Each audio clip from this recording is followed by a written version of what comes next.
So ideally the calf should come out nose and feet first. So hooves right under the nose.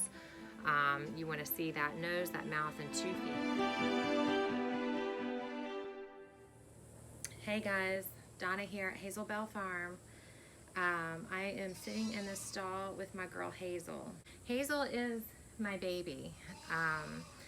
We have been waiting for her to calf. I know you're waiting for an update video on that. So this is the update. This is not the update that I wanted to give.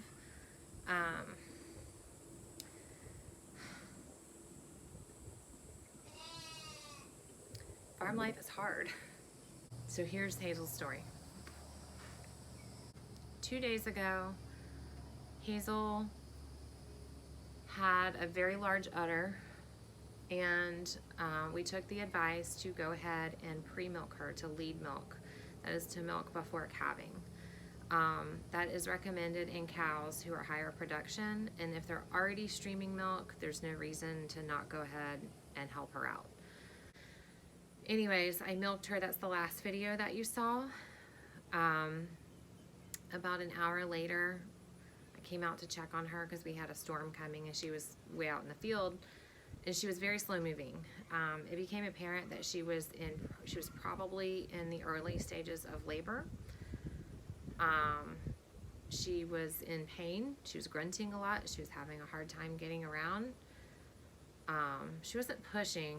She didn't appear to be having contractions, but we went ahead and put her in this stall for the night. I checked on her several times after that into the night, and then at about midnight, I went ahead and went to bed. I set my alarm to go off every hour and a half to come out and check on her. About 3:30 I came out. She was pushing. Not only was she pushing, but she had a bubble of amniotic sac and fluid that she was pushing, and so I had my camera. I was very excited. She pushed like that for a little while. That's not unusual. As long as they're pushing, and we use the rule of 15s, that you see some progress every 15 minutes, and that is good. Well, about 15 minutes after that, her water broke. So we have always taken the approach that you need to see hooves within about 30 minutes, and then follow that rule of 15, that there's some progress being made. Her water broke. I made note of the time. I did not see hooves at all. She was up and down a lot, but she wasn't pushing. And so in retrospect, I wish I would have checked her sooner, but I didn't. I did some quick research, because there's different approaches to everything in life, right? And so I wanted to get all of the perspectives possible. An hour goes by, so we decided to wait an hour based on some research. We gave her the hour, and because she wasn't pushing with nothing happening, I didn't feel like she was in distress. Even though her water had broken an hour before, almost an hour. So Eric got up, he texted with a ranch friend. The ranch friend said, you need to go ahead and check. So we gloved up, and I checked her vaginally, and I could feel a calf pretty close right there at the cervix, but I couldn't tell. I couldn't tell if I was feeling a head with a nose and the bony skull of a calf, or if I was feeling the bony pelvis of a calf with maybe its legs folded underneath it, for a breech butt first presentation. That would be really bad. So I couldn't tell. I reached in a little further, and I could feel a hoof, but I couldn't tell. I really couldn't tell if it was a front hoof pushed back against the butt, if it was a front hoof pushed against the skull like it should have been. But the main problem was I could only feel one hoof. So I got out, Eric took a turn, he went in, and he was able to feel a little better what was happening, and figured out that the calf was upside down. It was head first, but it had one hoof. So ideally, the calf should come out nose and feet first. So hooves right under the nose. You want to see that nose, that mouth, and 2 feet before trying to pull or do anything if needed. You can hurt the mama pretty badly if you pull too soon. And you can hurt them so badly that it leads to pretty quick death with uterine tears and that kind of thing. So we didn't want to tear a placenta. We didn't want to hurt her. We wanted to let her be. So when Eric was in, he felt that the calf was upside down, head first, one hoof ready to come out, and one hoof was down. So she couldn't deliver that way. And she wasn't getting the pressure against the cervix to feel the need to push. So she wasn't pushing, that's why. He was able to fish out that other hoof and get the calf rotated and get its feet and nose out. And then we gave her a minute to calm down and waited for her body to contract on its own so we could work with her instead of against her. So then as she started to contract, we helped pull that calf down and out, and as soon as it hit the ground, we knew it was dead. We don't know when it died. It could have died during labor while she was laboring, but because of the bad presentation, we don't know. You know, talking with a vet yesterday, he's a very experienced dairyman. I wish I'd have gone in sooner, but we don't know that that would have made any difference. I thought back to when was the last time that I actually saw the calf move on its own, kicking, pushing on her belly, and that had been 3 or 4 days. And I don't think that it was dead for 3 or 4 days, but it could have been dead for a day or two. Some of the video footage from the last video that I posted of the lead milking, I had filmed, hey, let's see if we can get this baby to move, and I pushed on her belly. I pushed where I knew the calf was. I could feel the calf. I could feel something hard, a foot or a joint, an elbow or something, and I didn't feel any pushback. I didn't get it to kick, but you don't always get it to kick. So I don't know. I had no reason to go in and check her that day, but I wish I'd have reached in and checked her sooner after her water broke. I wish I did. Eric and the vet have tried to encourage me to not hang on to that because we don't know. We don't know what would have been different. We're about to get a storm. So this was the stall she was in when we pulled the calf. She's been up and down a lot.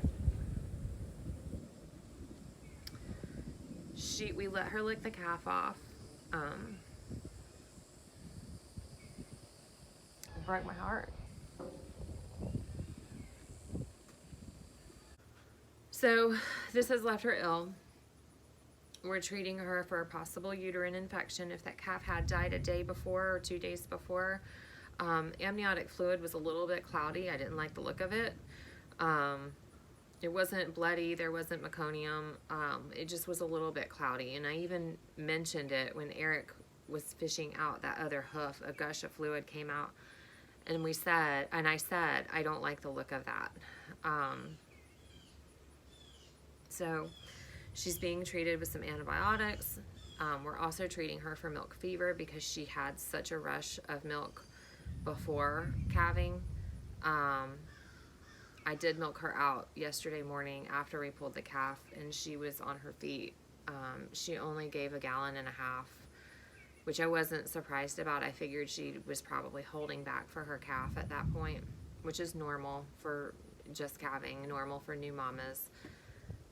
For Hazel, I normally have to milk her out 2 to 3 times a day when she first calves, though. So that was yesterday morning.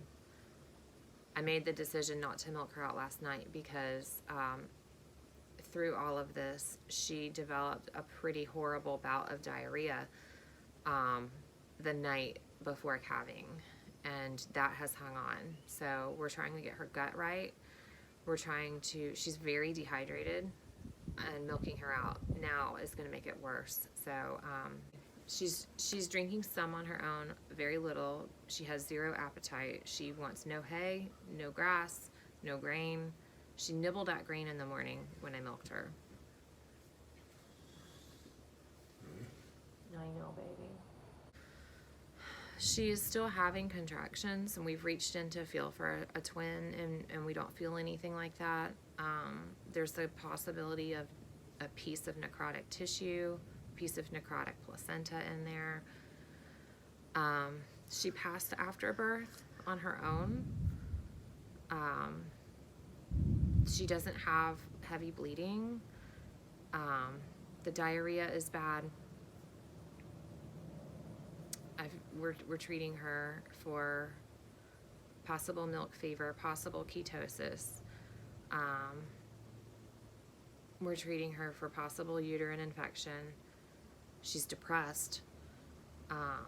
We've given her some B complex, vitamin B complex, to help perk her up and stimulate her appetite. It hasn't worked.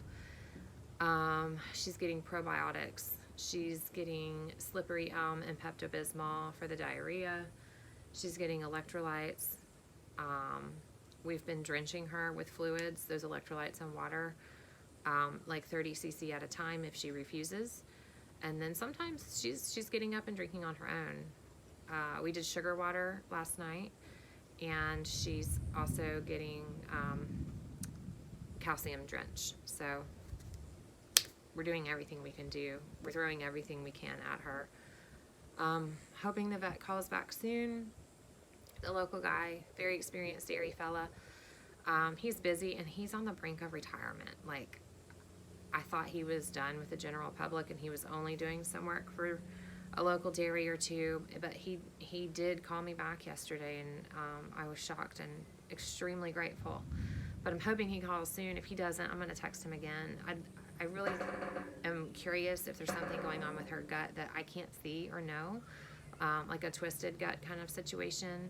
So I'd like for him to come see her if he will. We'll see. Our other vet is out of town this week, of course, because that's the only time stuff happens for me, is when it's the worst possible time.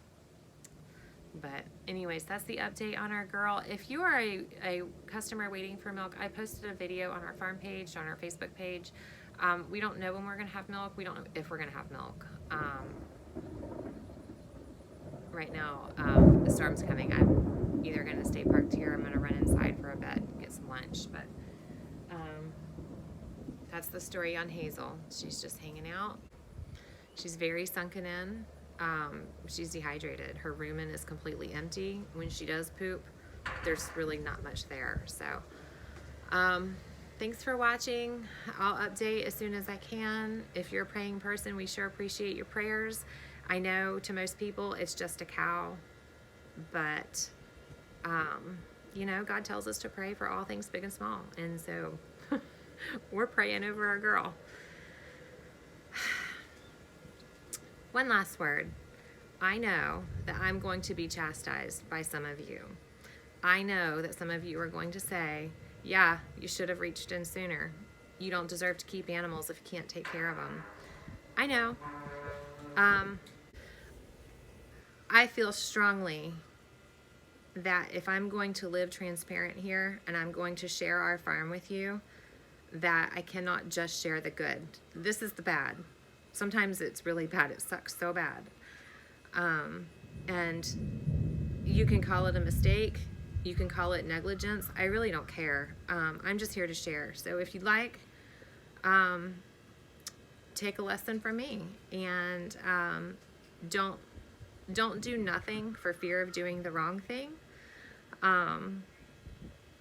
And you know, just get in there and farm the best you can.